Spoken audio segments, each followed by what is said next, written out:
Somehow, 13 years later, the game is more popular than ever. That's strange, isn't it? Most games follow a pretty predictable life cycle.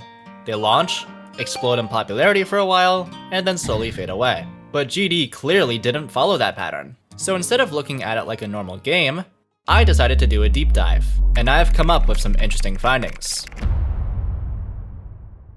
The life cycle of most games tends to follow a similar pattern. A game launches, sees a surge of popularity, and a core community forms around it. But that attention isn't permanent. Over time, people begin to run out of things to talk about. One of the biggest reasons for this is because people run out of content to talk about. In most games, every new level, mechanic, you name it, has to come directly from the developers. That means the supply of content is limited by something very simple: time.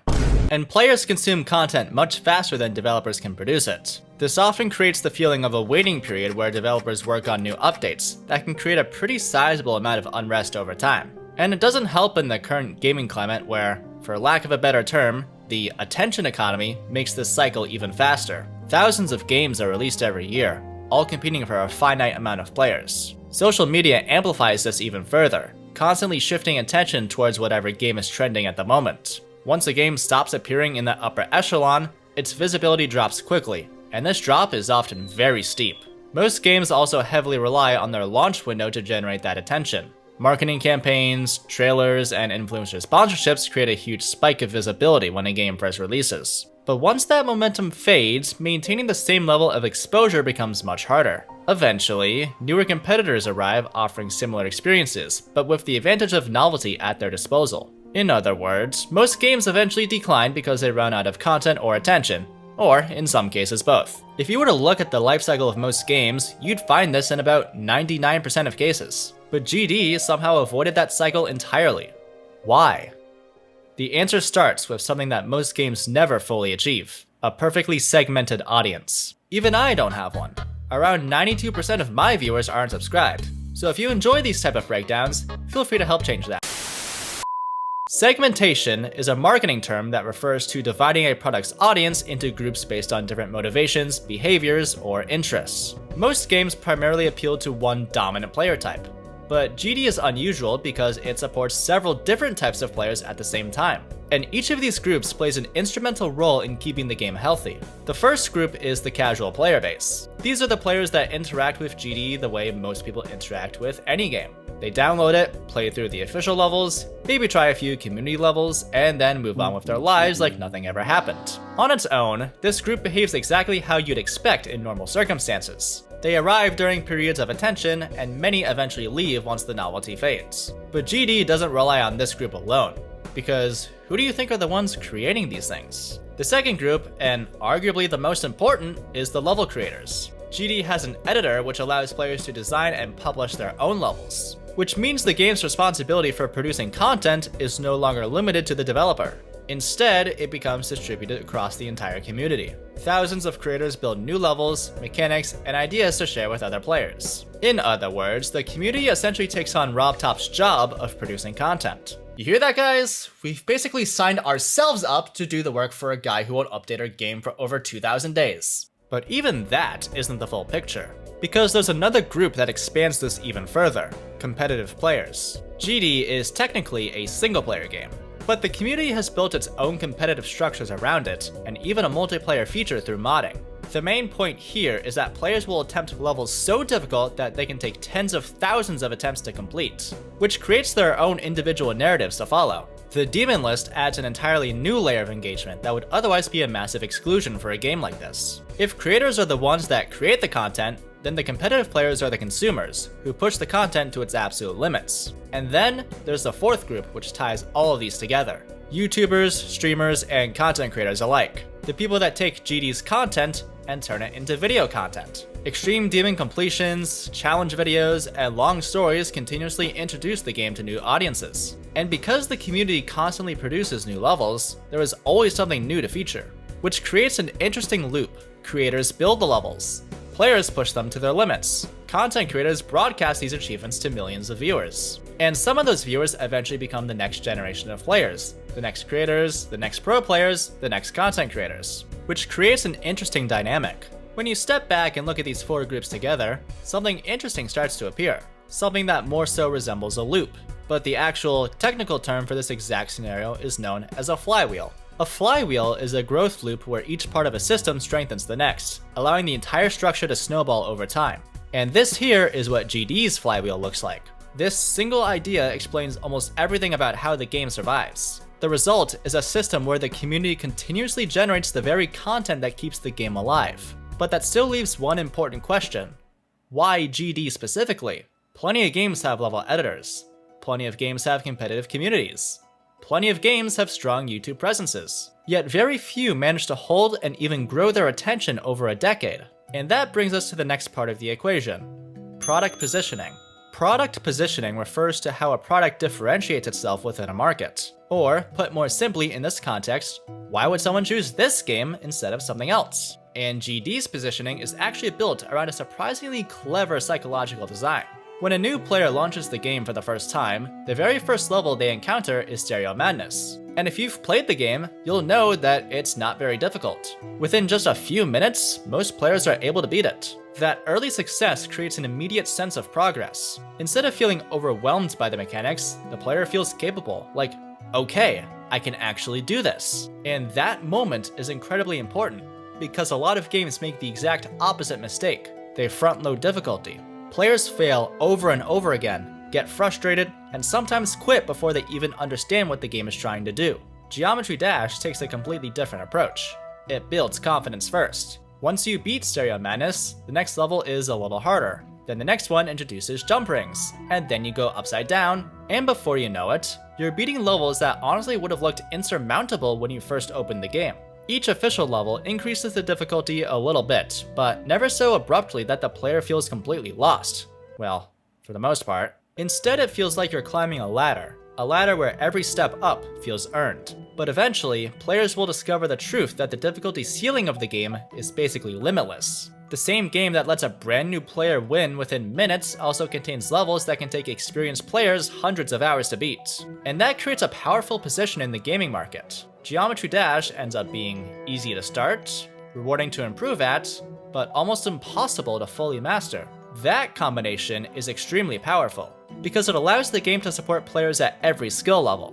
New players can enjoy the early levels, casual players can start chasing demons and harder challenges, and the most dedicated players push the game to its absolute limits. And this is where the loop that we talked about earlier starts to connect. That massive skill ceiling is what allows the competitive scene to exist, and the hardest levels are exactly the kind of content that spreads across YouTube and streaming platforms. This balance between accessibility and depth is a huge reason the game has managed to survive for so long, because every player starts in the same place, but where they go from there is almost unlimited. But if this design is so effective, it raises yet another question. Why hasn't another game taken its place already? After all, Geometry Dash isn't the only rhythm game, and it's definitely not the only rhythm game with a level editor. Yet somehow it's remained the dominant game in its niche for 13 years. To understand why, we have to look at the competition, because Geometry Dash, like a bunch of other games, started out as a competitor itself. Before GD, there was the Impossible game. And if you take one look at it, the inspiration becomes pretty obvious. The same cube, the same spike obstacles, even the same questionable physics. Swish cheese, God! The Impossible game was one of the earliest rhythm platformers to gain serious popularity online. It spread quickly across YouTube, and for a while, it was the real deal. But despite that early success, the game faded away. And when you compare it to GD, it's very easy to understand why. The Impossible game ran into almost every problem we talked about earlier. There was no level editor, the content was finite, updates were rare or non-existent, and the difficulty was heavily front-loaded, which made it harder for new players to stick with the game. On top of all of that, there lacked an in-game feature to record your completions, whereas GD had every play support way back in the day. Very quickly, players just ran out of things to do. I mean, there's not even half a dozen levels, and once that happened, attention moved elsewhere. Geometry Dash, on the other hand, solved all of these problems. By introducing the editor, the game effectively created an infinite supply of content. Instead of relying on just a single developer, the entire community becomes the developer. Eventually, the Impossible game's developer recognized this, and tried to address some of these issues in a sequel. But by then, it was simply too late. GD had already captured the audience and established something close to a monopoly within that niche. and the sequel ultimately met a fate very similar to the original, which is honestly a shame. I actually enjoyed checking it out. But direct competitors are only part of the picture, because competition doesn't always come from games that look exactly the same. Sometimes it comes from completely different categories. If we zoom out a little bit and look at the broader market, there are actually several different types of games that could theoretically compete with GD. The first category being other rhythm games. Games like Osu, Adify, and Friday Night Funkin' all focus on rhythm-based gameplay. But most of these games lack the same level of creative freedom. Players might be able to play new songs or beat maps, but they usually can't build entirely new experiences the way GD creators can.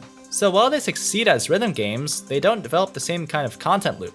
The second category is other platformers, often featuring their own level editors. Games like Super Mario Maker, or even Celeste to an extent, allow players to design their own levels. But these tools often come with a steeper learning curve. Creating a good level in those games can take quite a bit of time and effort.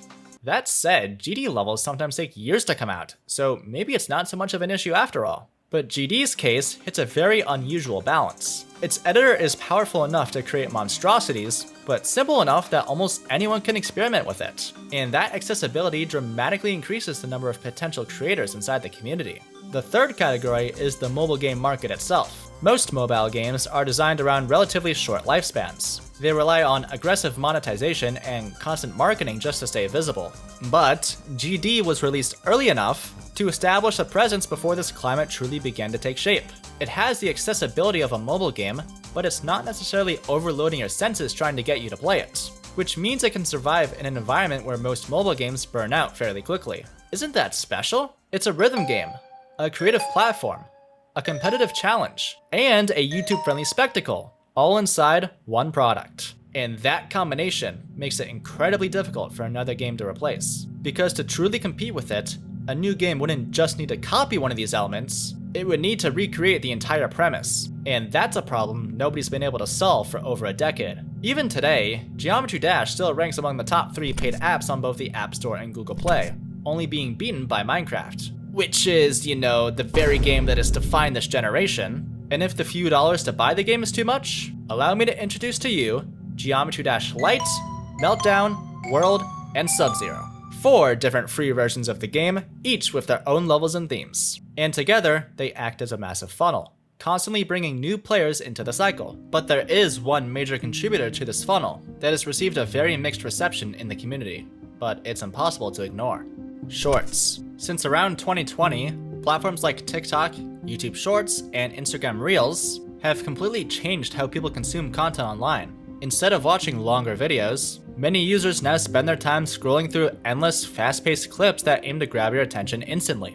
And that's fascinating, because GD is almost perfectly designed for this environment. Because GD levels are extremely easy to understand visually. Even someone who's never played the game can immediately see what's happening on screen. You've got a cube, spikes to avoid, and if the player dies, it's very easily telegraphed to the viewer. There's no complicated rule set to explain, no tutorial needed. The premise is clear within seconds, and that clarity makes GD incredibly effective in these shorts. However, there's another advantage. It's not only easy to make out, but it's also visually recognizable. The bright colors, simple shapes, and especially the blue background present in many videos makes it instantly recognizable. Even when someone is scrolling quickly through a feed, the game stands out almost immediately. And recognition is incredibly important on short-form platforms, where viewers decide within 1 to 2 seconds whether to stop their scrolling and give it a watch. Another interesting feature is because GD is a rhythm game, its music flexibility is second to none. Because creators can choose their own songs, GD clips can easily follow broader music trends. Even if some of these songs are just straight up brain rot, it allows the game to feel like it's integrating with Gen Alpha. And on a related note, GD presents itself as rather kid-friendly. There's no graphic content or violence unless you count the cube violently exploding every 3 seconds. So not many parents are going to go out of their way to prevent their kids from trying it out in the first place. And when you combine all of that together, the result is a very effective recipe for viral content. Simple visuals, recognizable gameplay, adaptive music, and a kid-friendly impression. It's no wonder why short-form GD content has grown so quickly since its introduction. In fact, I've experienced this firsthand. One of my own shorts ended up reaching over 8 million views, something that I didn't even think was remotely possible. And I'm certain that I'm not the only one who's had something like this happen to them. However, like we've said, this rapid growth hasn't come without its fair share of pushback. This form of content has been heavily scrutinized, especially by the longer tenured community members, many of which have expressed frustration or disappointment with the rise of short-form content. In their perspective, these clips can feel repetitive, low effort, sometimes just straight up AI generated, or they're just simply disconnected from the deeper creative side of the game, which has created a noticeable divide between newer audiences and the established veterans who grew up with a very different version of the community. But regardless of how you feel about this type of content, and even to an extent, the high-energy streamers who cater towards these newer audiences, the impact is absolutely undeniable, because it introduced the game to an entirely new generation of players. And thanks to that loop we discussed earlier, the creators, the competitive players, and the content creators, those players have an even bigger world waiting for them to explore. Which means that even more than a decade after its release, GD is tapping into new audiences. So when you look at the full picture, GD's longevity suddenly becomes a lot easier to explain. Most games struggle with the three core problems. They run out of content, they lose attention, and they get replaced by competitors. But GD itself quietly solved all three. The editor turned the community into a content engine. The hardest levels create long-term payoffs for the most dedicated players. And YouTubers turn those challenges into entertainment that spreads across the internet. And now, short-form video is introducing the game to an entirely new generation of players. All of these pieces connect to form something much bigger than a normal game lifecycle. They form a system, a self-sustaining one where the community continuously creates the very content that keeps the game alive. And that's why Geometry Dash is hitting record player counts 13 years after its original release. And as long as that system keeps spinning, Geometry Dash might not be dying anytime soon.